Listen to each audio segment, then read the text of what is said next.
Assalamu alaikum, dear all students of class 7th. This is your teacher, Miss Tahniyat, and I hope you all will be fine and safe at your homes. As you all know, in the month of September, we have a unit, PowerPoint Advanced Features. And in this unit, we have learnt about the different and specific topics of PowerPoint Advanced Features. Now I am moving towards 4.8 specifying slide timings. Specifying slide timings means कि आपने अपनी कोई भी presentation तैयार की है, उसकी slides आपकी स्क्रीन पर एक स्लाइड जो है वो कितनी देर तक रोल करेगी, मतलब कि कितनी देर तक वो स्टे करेगी, कितनी देर तक अपनी प्रेजेंटेशन पेश करेगी. Now I am going to read this. You can move through a slideshow manually or automatically. आप जो है अपनी प्रेजेंटेशन पे जो स्लाइड डालेंगे वो आप उसको मूव कर सकते हैं मैनुअली भी और ऑटोमेटिकली भी. मैनुअली मतलब अपनी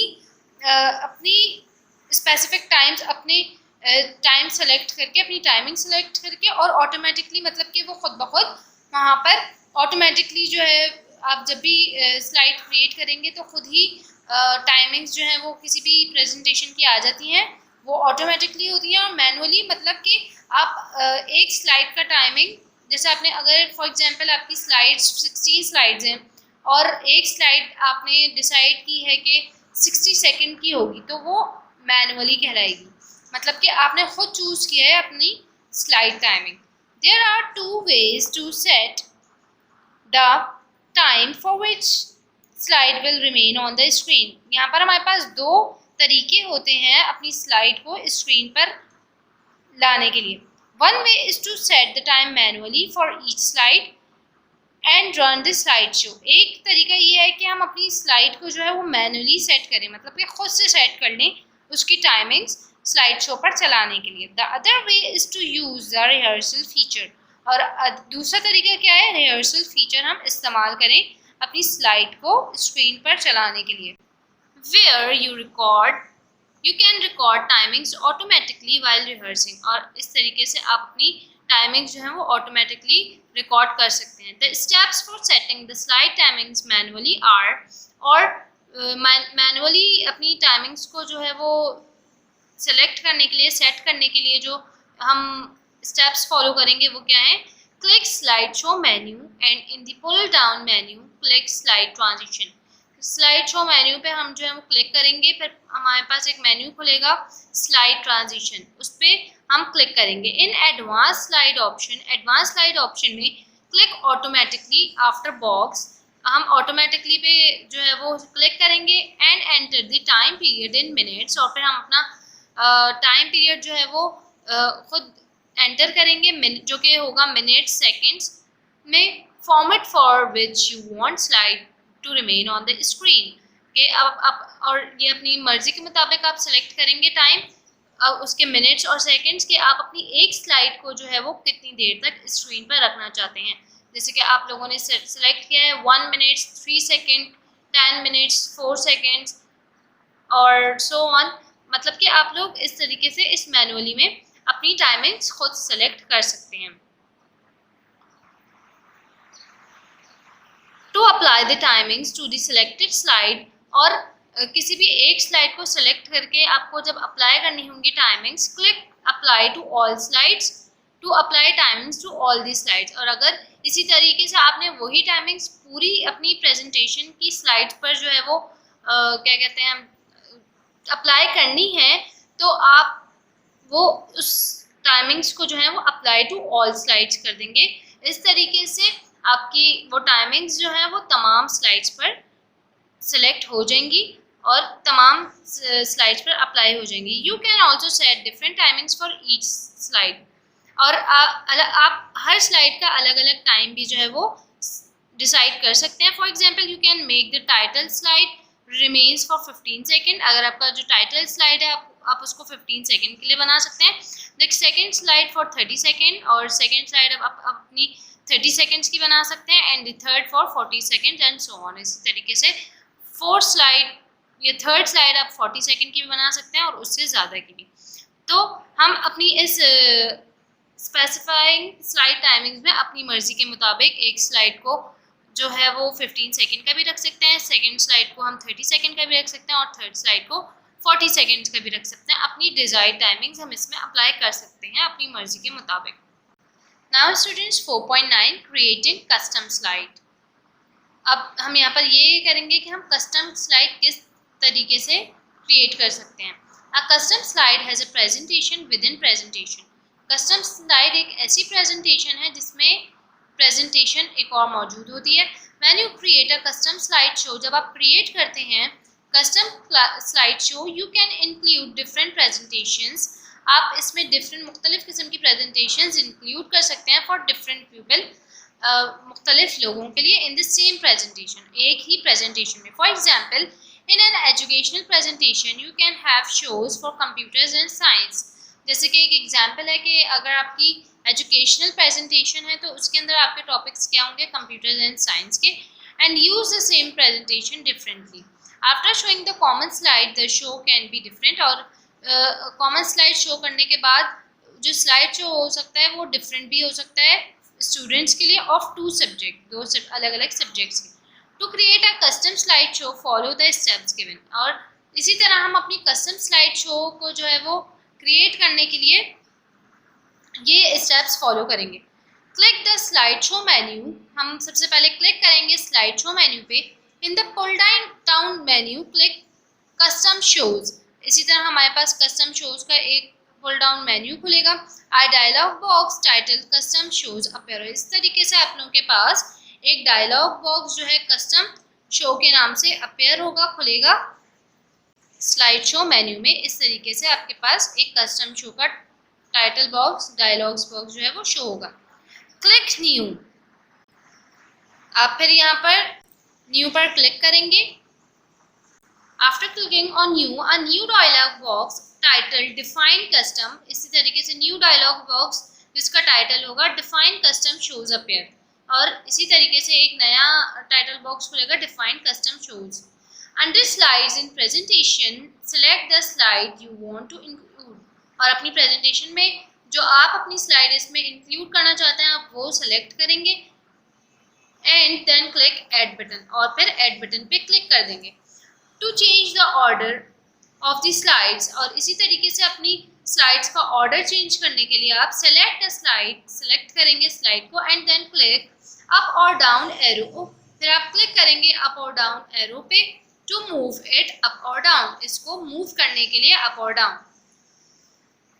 Click OK. The name of the custom show you created appear in the custom shows dialog box. फिर आप OK पे क्लिक करेंगे जो आपने क्रिएट किया होगा कस्टम शो पे और वो कस्टम शो डायलॉग बॉक्स में आपके पास अपीयर होगा। Click show to see your custom show. फिर आप लोग इसी तरीके से यहाँ पर लास्ट में शो पे क्लिक करेंगे अपना ये कस्टम शो को देखने के लिए। Now students, I am moving towards 4.10 header and footer. Headers and footers are used to display common information at the top and bottom respectively of all the presentation slides. Header and footer जो है वो commonly use होते हैं। अब हम अपनी presentation में इसको use करते हैं अपनी किसी भी information को पेज के टॉप या फिर बॉटम पे शो करने के लिए अपनी स्लाइड्स में। Header and footer can be inserted or changed anytime in your presentation। और header and footer किसी भी वक्त इंसर्ट कर सकते हैं और उसको किसी भी वक्त चेंज भी कर सकते हैं और किसी भी टाइम में अपनी प्रेजेंटेशन में। You can add slide number. और हम इसी तरीके से स्लाइड नंबर ऐड कर सकते हैं, date time to a presentation.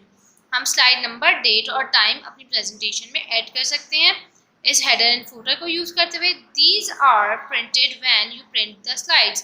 और ये तब प्रिंट होते हैं जब आप अपनी स्लाइड्स को प्रिंट करते हैं। टू इंसर्ट और change header and footer information.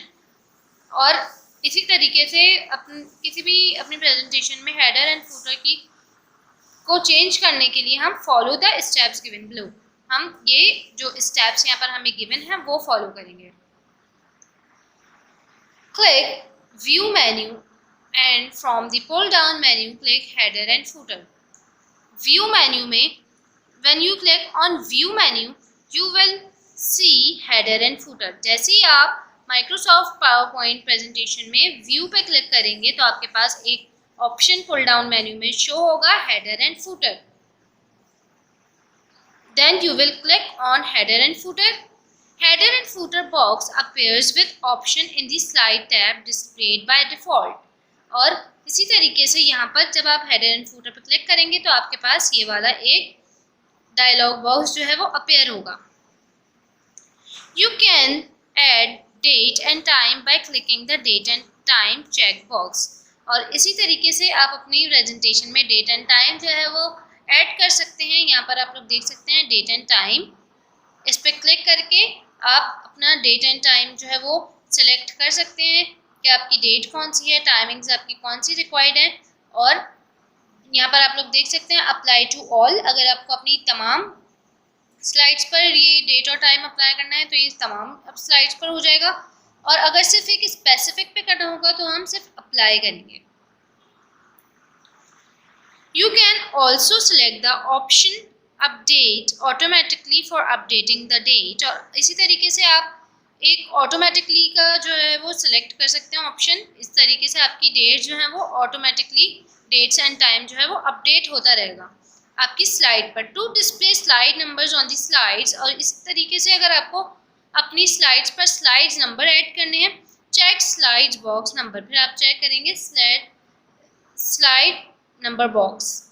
अपनी स्लाइड्स पर नंबर डिस्प्ले करने के लिए आप लोग चेक करेंगे slide number box. To display a particular information at the bottom of every page, और अगर इसी तरीके से आप लोगों ने एक कोई पर्टिकुलर इन्फॉर्मेशन अपने पेज के बॉटम पर डिस्प्ले करनी है, चेक द फूटर बॉक्स, फिर आप फूटर बॉक्स पे क्लिक करेंगे and type the text below it, और फिर आप इस तरीके से अपना टेक्स्ट जो है वो यहाँ पर टाइप कर लेंगे। You also can see here footer, जब आप लोगों को अपने पेज पे कहीं पे भी जो है वो इंफॉर्मेशन ऐड करनी होगी टॉप पे या बॉटम पे, तो फूटर यूजुअली यूज़ होता है बॉटम टेक्स्ट के लिए, जो कि हमारे पेज के सेंटर में, मतलब कि टॉप पर शो नहीं होता, ये सेंटर में या नीचे शो होता है।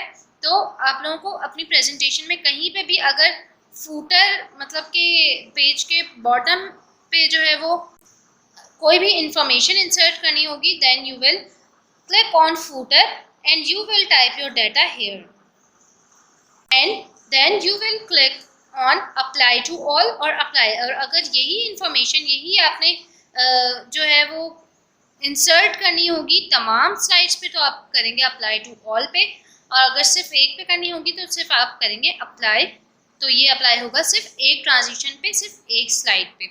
So students, you all can see कि आप लोग जो है डेट एंड टाइम किस तरीके से इंसर्ट कर सकते हैं और किस तरीके से फूटर का जो अपना डाटा है वो किस तरीके से अपना यहाँ पर ऐड कर सकते हैं। Click apply button to make the header and footer setting effective on the active slide, फिर आप क्लिक करेंगे अप्लाई बटन पे, ताकि आपका हेडर एंड फूटर जो है वो आपकी स्लाइड्स को जो है वो इफेक्टिव बना सके। Clicking apply to all will make the setting effective for all the slides in our presentation। और इसी तरीके से जैसे मैंने आप लोगों को बताया कि अगर आप लोगों को अपना हेडर एंड फूटर और ये टाइम और डेट जो है वो तमाम स्लाइड्स पर ऐड करना होगा, then you will click on apply to all. इस तरीके से अप्लाई टू ऑल करके वो आपकी सेटिंग जो है वो तमाम स्लाइड्स पर अप्लाई हो जाएंगी। The header and footer chosen above will be printed when you choose to print the presentation। और इसी तरीके से ये हेडर और फूटर जो आपने चूज़ किए होंगे अपनी प्रेजेंटेशन में, ये तभी प्रिंट होंगे जब आप ये डाटा अपनी प्रेजेंटेशन को प्रिंट करने ले जाएंगे, तो ये तमाम चेंजिंग्स जो हैं वो आपकी डिज़ायर्ड प्रेजेंटेशन पे अप्लाई हो जाएंगी।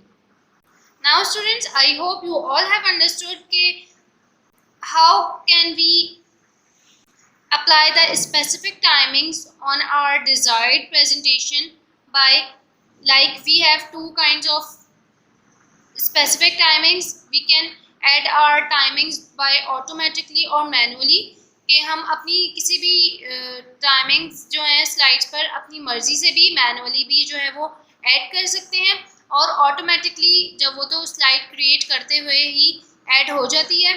आई hope you all have understood that we can make one slide from 15 seconds to 60 seconds also, and you all have understood header and footer very well.